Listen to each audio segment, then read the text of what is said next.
In the black heart of the North Atlantic, where the sea is colder than memory itself, a giant once stood. The Ocean Ranger, a floating fortress of steel and ambition, built to defy nature, to drill where men were never meant to stand. But on a storm-torn February night in 1982, that defiance was tested.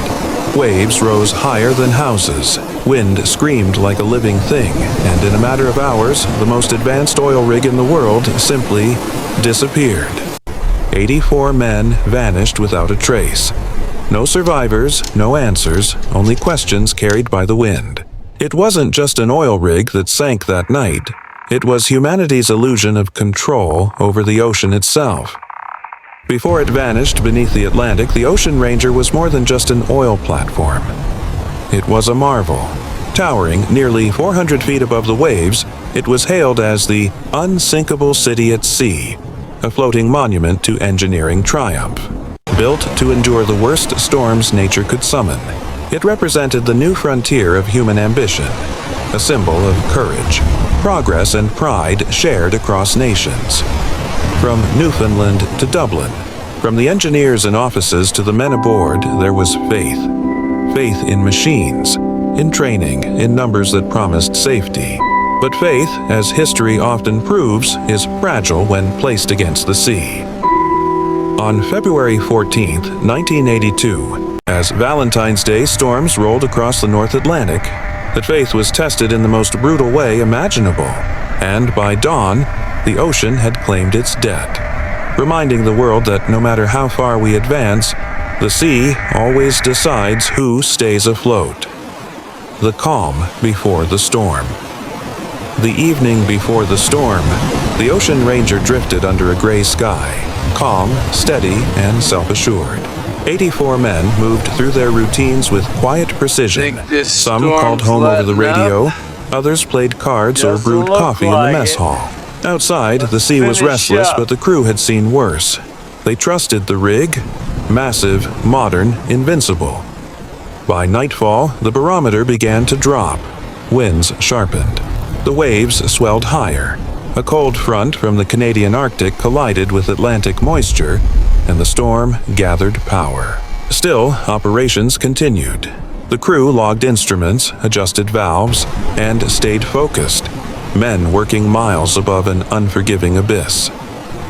As midnight approached, the first reports of equipment failure came through. Minor at first, barely worth concern. A window cracked. Pressure gauges flickered. Then the control room noticed an alarming tilt. In that moment, a silent question passed among the men. Could the Ocean Ranger really fail? By 1 a.m., the radio crackled with static and distress. The storm had arrived. Roaring, relentless, alive. The night, the ocean swallowed steel in the early hours of February 15, 1982. The North Atlantic turned from wild to monstrous. Waves towered over 20 meters high, crashing against the rig's structure like fists of iron. Inside the Ocean Ranger, alarms screamed through the corridors, lights flickered, power systems faltered, and the men, trained for everything except this, scrambled to understand what was happening. A window in the control room shattered under the pressure of the storm. Freezing seawater poured in, short-circuiting vital electrical systems. The ballast controls, the very heart that kept the rig balanced, went dark. Without power, the Ocean Ranger was blind. Radio messages broke through the static. "We're taking on water. We're listing to the side. We need immediate assistance." Nearby ships heard the distress call. Among them, the Seaforth Highlander and the Bolton Tor. But the storm was too violent to reach them in time. For hours, the crew fought to keep the platform alive, sealing doors, pumping water, clinging to the belief that the structure built to withstand anything could still survive. But the sea had made its decision. At 1:30 a.m., the Ocean Ranger began to list sharply. Men tried to launch lifeboats in the freezing blackness, but each was smashed by the waves.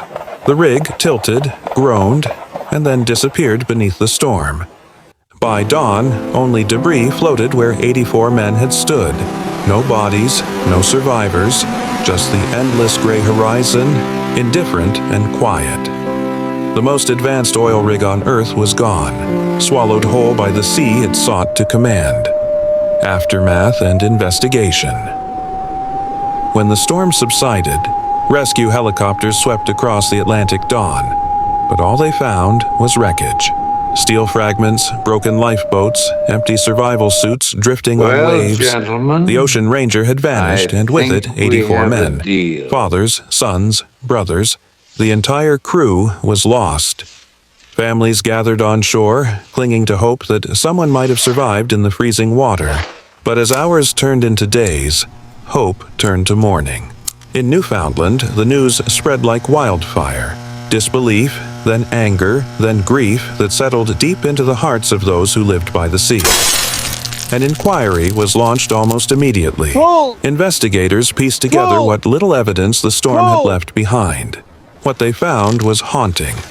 A series of preventable failures. Poor design, missing safety procedures, inadequate training, and a lack of backup systems. The ballast control room, where the rig's balance was maintained, was fatally vulnerable. One broken window, one electrical failure, and the entire platform became a trap.